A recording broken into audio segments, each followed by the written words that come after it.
break it apart. Nice and soft. Look at that. Really nice. Hello and welcome to In the Kitchen with Matt. I am your host, Matt Taylor. Today I'm going to show you how to make pumpkin cookies. Oh yeah, they're super easy to make. If I can do it, you can do it. Before I move on, make sure to subscribe to my channel and hit that notification bell so you don't miss out on any of my new videos. Let's get baking. Down below in the description box, you'll find the list of the ingredients and their amounts. Begin by preheating the oven to 350 degrees Fahrenheit or 176 Celsius. I have 1 2/3 cup of all-purpose flour or plain flour. I'm going to add 1/4 teaspoon of salt, 1/2 teaspoon of baking soda, and 1 teaspoon of baking powder.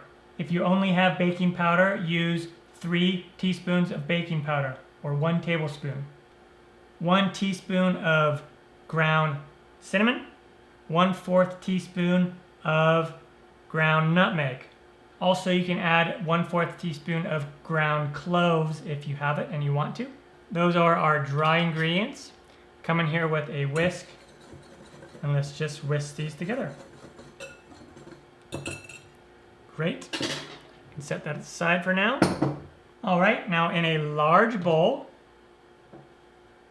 take 1/3 cup of softened room temperature butter, 1/2 cup of white granulated sugar, and 1/2 cup of packed brown sugar, or you could just use a full cup of white sugar if you want.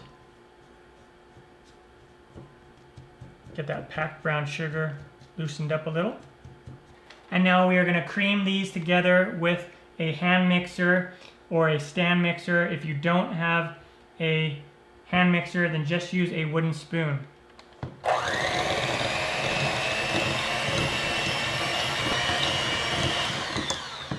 All right, until it's mixed together like that. We will add 1 large egg and 1 teaspoon of vanilla extract. Give that a mix.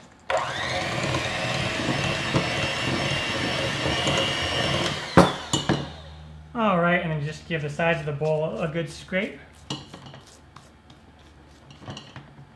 And now we will add in 2/3 of a cup of canned pumpkin, and we'll just mix that in.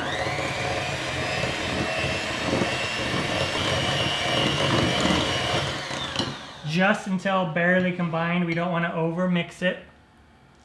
If you over mix this batter or dough, the cookies can get a little tough. And now let's add in that dry mixture. I'm going to do about 1/3 of it at a time.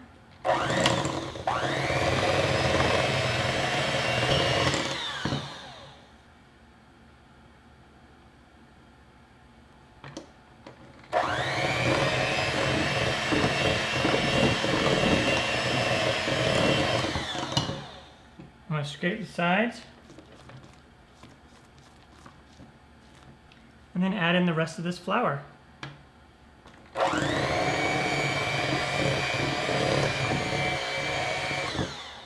All right, so just until combined like this, and then I'm going to mix it the rest of the way with my sturdy spatula or use a wooden spoon.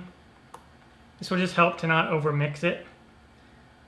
And the consistency is going to be somewhere between like a classic chocolate chip cookie dough and like a cake batter consistency. All right, so we'll scrape the sides and mix in the rest of that flour. And now it's ready to go. And then take an ungreased baking tray or cookie sheet. And I just take 2 spoons, or you can use like one of those mini scoops, mini ice cream scoops. And then I'll take some cookie dough and just put it right there on top, just like that. Make them whatever size that you want. And then spread them out about a couple inches apart. Should be able to get about 12 per cookie sheet. Now we want to flatten them out a little bit, and I just took a bowl and sprayed the bottom of it with some cooking spray, and then you can just flatten it out a little bit. And you can use a variety of things to do this. And now we will bake them in the oven, again 350 degrees Fahrenheit, 176 Celsius. We'll bake them for 15 to 20 minutes until they're nice and golden brown. And then if you want to check them, you can check it with a toothpick, and when you poke it, the toothpick should come out clean. On to that step. All right, and when they come out of the oven, they will look something like this. They'll be golden brown around the edges and on the tops. And then you just let it sit on the pan for about 5 minutes, and then we will remove them from the pan and put it on a wire rack to cool completely. Now the cookies are done, but you can make an optional glaze to drizzle on top that a lot of people like to do. And to make that glaze, we have about a tablespoon of melted butter. You can do a little bit less. A half teaspoon of vanilla extract. And if you don't have any vanilla extract, you can leave it out. And then we are going to add about a cup, a little more than a cup of powdered sugar. This doesn't have to be exact by any means. And now what we're going to do is we'll start, this is about a 1/4 cup of milk, but we're only going to add about a tablespoon of it at first. And we'll start to mix this glaze up. Add just a little more. Okay, this right here is like a frosting, this consistency, and you could use it like that, or we can just thin it out a little bit more.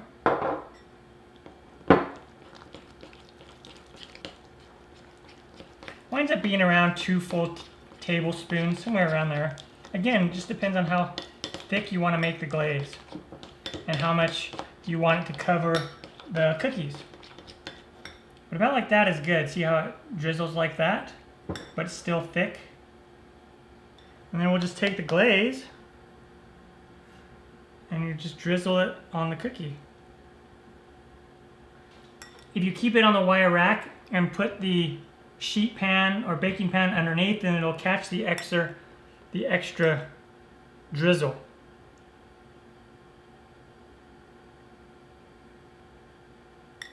And you could also just dip the whole top of the cookie in the glaze as well if you want.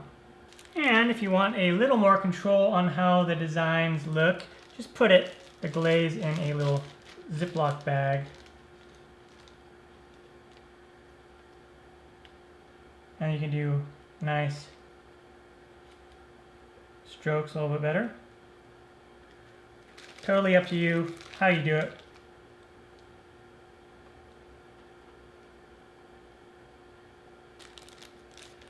And the glaze is purely optional. You don't have to put the glaze on if you don't want. You can just eat them plain. And they will be really yummy that way too. And then once you have the glaze on all of them, then just let them sit for about 5 minutes until the glaze dries and they'll be ready to go. Once the glaze dries, they're ready to go. I'm going to pick one up and show you what it looks like on the inside. Break it apart. Nice and soft. Look at that. Really nice.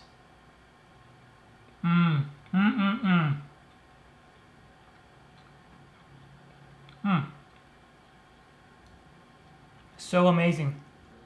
All right, the pumpkin cookies are done and turned out fantastic. This recipe makes somewhere between 18 and 24 cookies, depending on the size that you make them. Also, one thing you can do, if you like, to kind of mix them up a little bit, is you could add chopped pecans or chopped walnuts to the cookie batter. Just fold it in right before you bake them. And that'll add a nice little crunch to the cookies. Pretty cool. These cookies are super easy to do, easy ingredients. If I can do it, you can do it.